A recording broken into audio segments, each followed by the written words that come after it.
The rain fell in icy sheets over Manhattan, painting the streets in a slick, reflective sheen. Logan Harrington, the billionaire CEO of one of the world's largest tech conglomerates, adjusted his scarf as his chauffeur held the umbrella above him. His mind was elsewhere, as always, a constant stream of meetings, mergers, and financial forecasts. It had been years since anything in his life had felt real. As the car pulled away from the curb and Logan stepped into the shelter, the sharp scent of disinfectant and the low hum of voices filled the air. His visit wasn't out of personal conviction. A PR consultant had convinced him that a photo op at the shelter would humanize his brand. He hadn't resisted. After all, it was easier to appear kind than to try to feel it. He was making his way through the room when he froze. His breath caught in his throat, and for a moment, the polished facade he carried so effortlessly cracked. There, sitting on a worn-out couch with a threadbare blanket wrapped around her shoulders, was her Isabel. Her once glowing auburn hair now hung in a messy braid over her shoulder. She cradled a newborn baby in her arms, her expression a mixture of exhaustion and fierce protectiveness. The sight of her here in this place was so jarring that Logan felt like the ground beneath him had shifted. "Mr. Harrington?" His assistant nudged him, clearly concerned by his sudden stop. He waved her off, his eyes never leaving Isabel. Memories rushed in, a year of marriage that had started like a dream and ended in ashes.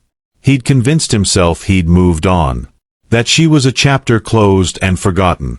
Yet here she was, looking so different, so vulnerable, and holding a child that, by rough estimation, had to be born not long after their divorce. "Excuse me," Logan muttered, stepping away from the entourage. He approached cautiously, unsure if she had seen him yet. When he was only a few steps away, her eyes met his, and the color drained from her face. For a moment, there was only silence between them, thick and suffocating. "Logan," she finally said, her voice barely audible over the buzz of the shelter.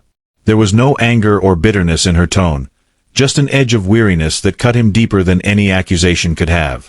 "Isabel," he replied, his throat dry. He glanced at the baby, its tiny face half hidden in the folds of the blanket. "Is that?" Her eyes hardened. "He's mine." The words hit him like a punch to the chest. Questions swirled in his mind, each one sharper than the last. He wanted to demand answers, to know why she was here, what had happened to her, and why she hadn't reached out. But the look in her eyes held him back. She wasn't a woman who needed saving. She was a mother trying to protect her child.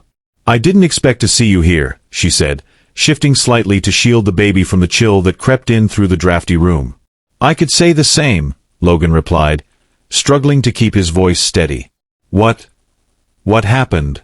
Isabel let out a bitter laugh. "That's a long story, and I doubt you have time for it." Logan clenched his fists. "I'm here, aren't I?" For a moment, it looked like she might argue, but then her shoulders sagged. "Life happened, Logan. Plans fell apart. People let me down. And now, this is where I am." The simplicity of her explanation gutted him. Isabel had always been strong, fiercely independent, and unapologetically herself. Seeing her like this, worn down by circumstances he couldn't yet understand, stirred something in him he hadn't felt in years: regret. "I want to help," he said impulsively. She shook her head. "I don't need your charity." "It's not charity," Logan insisted. "It's me trying to make things right." Isabel's eyes narrowed. "And what exactly are you trying to make right, Logan? Because last I checked, we both walked away from that marriage with scars." The words stung, but he couldn't deny their truth. He had buried himself in his work, shutting her out until there was nothing left of them. But standing here now, facing her and the tiny life she was protecting, Logan realized that walking away from Isabel might have been the biggest mistake of his life. "I can't change the past," he said softly. "But I can help now. Please, let me help." Isabel stared at him for a long moment, her expression unreadable. Then, with a sigh, she gestured to the empty space on the couch beside her.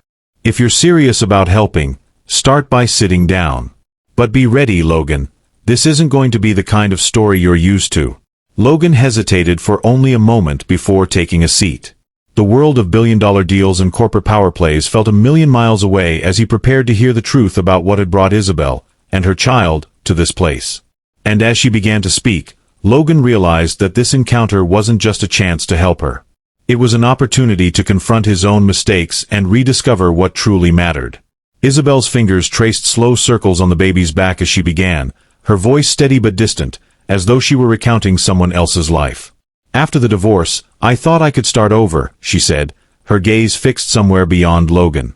"I packed my things, moved out of the penthouse, and tried to leave behind the mess we'd made. I had savings, and for a while, I was okay. But then, life has a way of pulling the rug out from under you." Logan nodded silently, his throat tight. He'd often wondered what had become of her, but had told himself it wasn't his place to check. Now, he regretted that choice more than ever. "I got a job teaching art classes at a community center," Isabel continued. "It wasn't glamorous, but it was fulfilling. I felt like I was finally doing something meaningful. But then the funding for the program got cut. And just like that, I was out of work."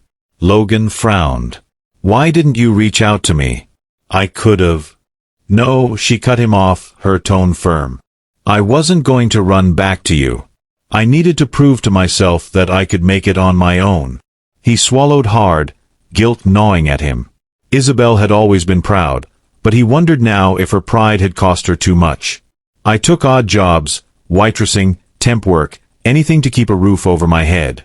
Then, a few months later, I found out I was pregnant." Her voice softened as she glanced down at the baby. "He wasn't planned, but from the moment I knew he was there, I loved him. He became my reason to keep going." Logan's gaze fell to the child, who stirred slightly but remained asleep. "His father?" "He's not in the picture," Isabel said simply. "He wasn't interested in being a parent, and I wasn't interested in begging him to care.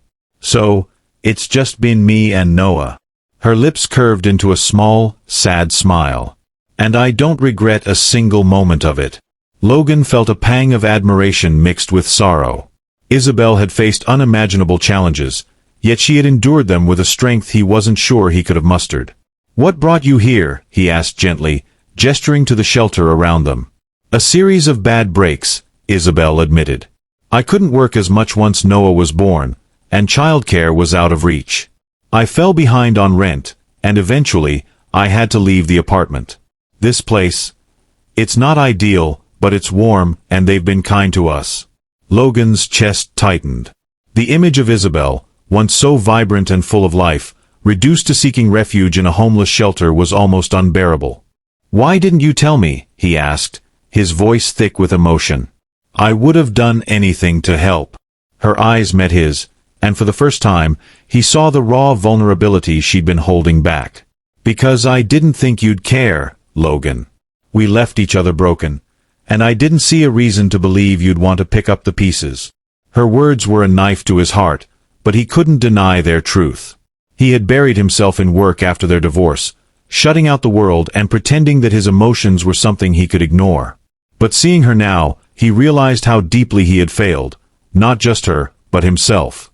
"I do care," he said, his voice barely more than a whisper. "I cared then, and I care now. I didn't know how to show it." Isabel looked at him for a long moment, her expression softening slightly. "Maybe you've changed, Logan. But talk is cheap. If you want to prove you care, you'll have to show me." The challenge in her tone reignited something in him, a spark he hadn't felt in years. For the first time in a long time, Logan Harrington felt a purpose that had nothing to do with profits or power. "Then let me show you," he said firmly. "Let me help you and Noah. Whatever you need, housing, childcare, work, I'll make it happen." Isabel hesitated, her protective instincts warring with her exhaustion. Finally, she gave a small nod. "I'll let you help. But this isn't about us, Logan. It's about giving Noah a chance at a better life." "Understood," Logan replied, though a part of him couldn't help but hope that maybe, just maybe, this could be a chance for them too. As the baby stirred in Isabel's arms, Logan reached out hesitantly. "May I?" Isabel hesitated for a moment, then carefully passed the baby to him. Logan held the tiny bundle, overwhelmed by a wave of emotions he hadn't expected. Noah's small hand curled around his finger, and in that moment, Logan made a silent vow. He wasn't just going to help Isabel and Noah survive, he was going to help them thrive. And perhaps in doing so, he might find a way to redeem himself and rebuild the connection he thought was lost forever. The ride back to Logan's penthouse was tense, though not for lack of effort on his part. Isabel sat stiffly in the plush leather seat of his limousine, her arms wrapped protectively around Noah. She stared out the window as the city lights blurred into streaks of gold and silver against the rain-slicked streets. "I still can't believe I agreed to this," she muttered, almost to herself. "You're giving me a chance," Logan replied, keeping his tone gentle. "I won't let you regret it." Isabel didn't answer. She seemed lost in her own thoughts, her fingers brushing lightly against Noah's tiny hands as he slept. Logan stole a glance at her, noticing the faint shadows under her eyes and the gauntness in her cheeks. She had always been radiant, even in her most casual moments, but now she looked like someone who had carried the weight of the world for far too long. When they arrived, the building's doorman greeted them with his usual crisp efficiency, but his eyes widened slightly at the sight of Isabel. Logan didn't explain. He simply escorted her into the private elevator that whisked them to his penthouse on the top floor. The doors slid open to reveal a space that screamed wealth and sophistication, floor-to-ceiling windows, sleek modern furniture, and an unbroken view of the city skyline. Isabel stepped inside hesitantly, her eyes scanning the room with a mixture of awe and discomfort. "You didn't have to bring us here," she said, her voice tinged with suspicion. "A hotel would have been fine." Logan shook his head. "This is better. It's safe, it's warm, and you'll have everything you need. Besides," he added, trying for a lighter tone, "I'm not a stranger to you, Isabel. You've been here before." She looked at him sharply, and he realized his mistake. "That was a lifetime ago, Logan," she said quietly. "Things are different now."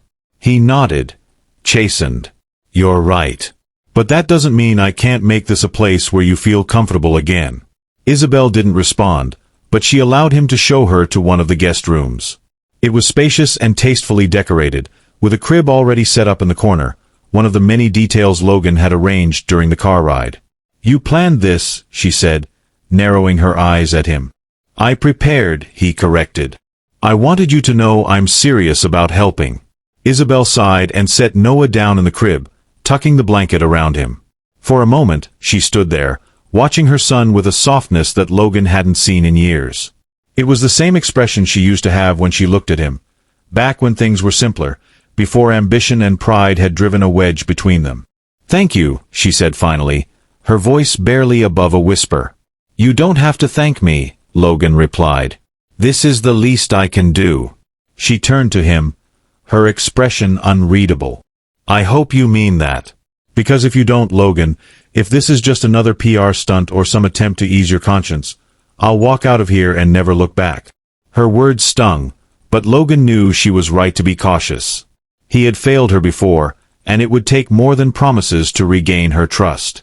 "I mean it, Isabel," he said earnestly. "Whatever it takes, I'll prove it to you." The following days were a whirlwind of adjustments. Logan cleared his schedule to spend more time at home, something his board of directors found both shocking and inconvenient.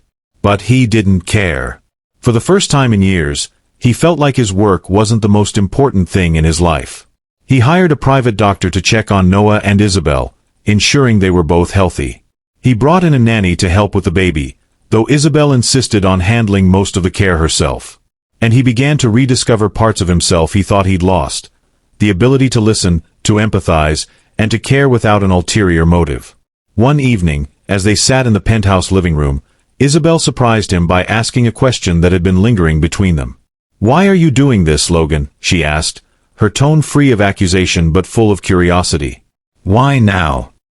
He set down the glass of wine he'd been holding and met her gaze. "Because I've spent years running from the truth, Isabel.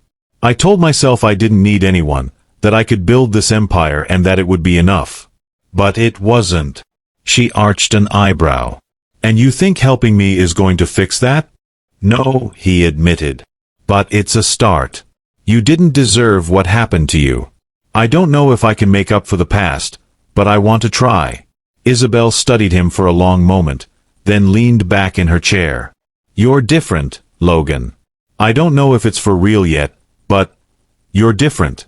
Her words filled him with a strange mixture of hope and determination. He knew he couldn't erase the pain he'd caused her, but perhaps, by being there for her and Noah now, he could begin to build something new, something better. And as the days turned into weeks, Logan found himself hoping for more than just redemption. He found himself dreaming of a second chance.